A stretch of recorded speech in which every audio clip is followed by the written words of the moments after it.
Hello everyone. आज हम बात करेंगे सेंट्रोसोम के बारे में। देखिए क्या होता है सेंट्रोसोम। सेंट्रोसोम भी एक टाइप का सेल ऑर्गेनेल होता है जो कि सेल साइटोप्लाज्म के अंदर प्रेजेंट होता है। तो फर्स्ट बात करते हैं कि सेंट्रोसोम और कंपोज्ड ऑफ सेंट्रियोल्स। जो सेंट्रोसोम होता है वो सेंट्रियोल्स से मिलकर बना हुआ होता है।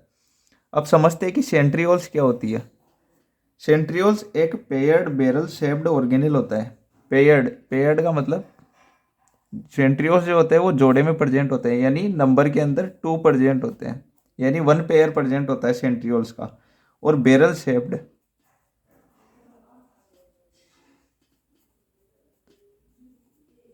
बैरल शेप्ड का मतलब है जो दिख रहा है डायग्राम के अंदर है, इसको बोलते हैं बैरल शेप्ड।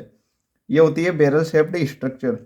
तो जो सेंट्रियोल्स होता है वो सेंट्रियोल्स एक पेयर्ड बैरल शेप्ड ऑर्गेनेल होता है जो कि सेल के साइटोप्लाज्म के अंदर यानी एनिमल सेल के साइटोप्लाज्म के अंदर लोकेटेड रहता है near the nuclear envelope. Nuclear जो एनवेलप होता है, जो न्यूक्लियर मेम्ब्रेन होती है उसके पास में। तो जो सेंट्रियोल्स होती है वो एक पेयर्ड यानी जोड़े के अंदर प्रेजेंट होती है, पेयर होता है उसका एक, और बैरल शेप्ड स्ट्रक्चर होती है। नेक्स्ट है कि ईच सेंट्रियोल कंटेन 9 ट्यूब्यूल्स।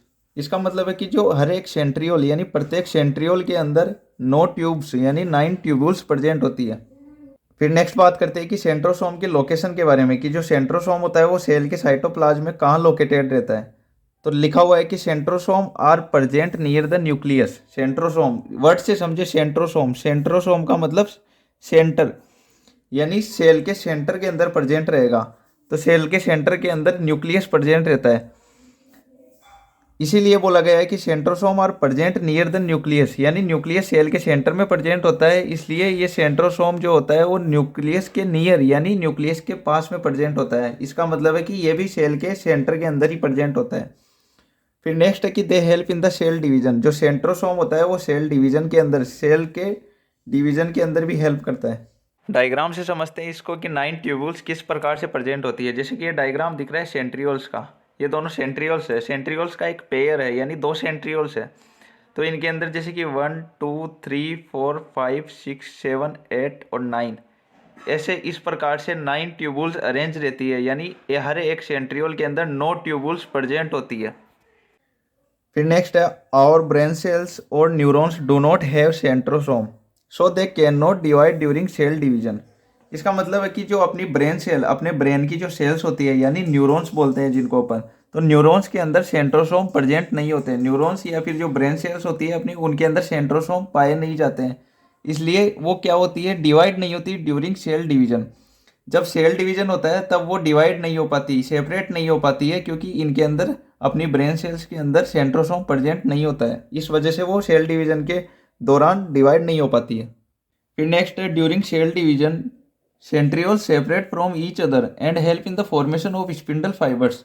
यानी जब सेल डिवीजन होता है तब सेंट्रियोल्स एक दूसरे से अलग हो जाती है, एक दूसरे से सेपरेट हो जाती है सेंट्रियोल्स, क्योंकि सेंट्रियोल्स पेयर्स के अंदर प्रेजेंट होती है, यानी 2 सेंट्रियोल्स एक साथ प्रेजेंट होती है 1 पेयर के अंदर। तो दोनों सेंट्रियोल्स एक दूसरे से जब सेल डिवीजन होता है तब सेपरेट हो जाती है और हेल्प करती है फॉर्मेशन ऑफ स्पिंडल फाइबर्स, यानी स्पिंडल फाइबर्स के फॉर्मेशन, स्पिंडल फाइबर्स को बनाने में हेल्प करती है, जैसा कि डायग्राम में शो हो रहा है कि दोनों सेंट्रियोल्स, ये जो सेंट्रियोल्स है वो एक दूसरे से सेपरेट है और इनके बीच में, दोनों के बीच में ये जो एरिया है इसके बीच में फाइबर्स का फॉर्मेशन हो गया। इन फाइबर्स को अपन बोलते हैं स्पिंडल फाइबर्स। तो ये दोनों सेंट्रियोल्स जो है वो एक दूसरे से सेपरेट होकर जब सेल डिवीजन होता है तब स्पिंडल फाइबर्स, ये जो ग्रीन कलर के बीच में फाइबर्स दिख रहे हैं, इन फाइबर्स का, स्पिंडल फाइबर्स का फॉर्मेशन कर लेती है।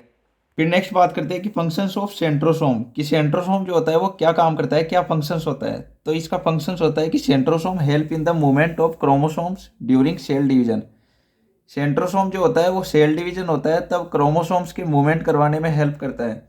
जब सेल डिवीजन होता है तो सेल डिवीजन के टाइम पे क्रोमोसोम्स का मूवमेंट करवाता है, वो करवाता है सेंट्रोसोम।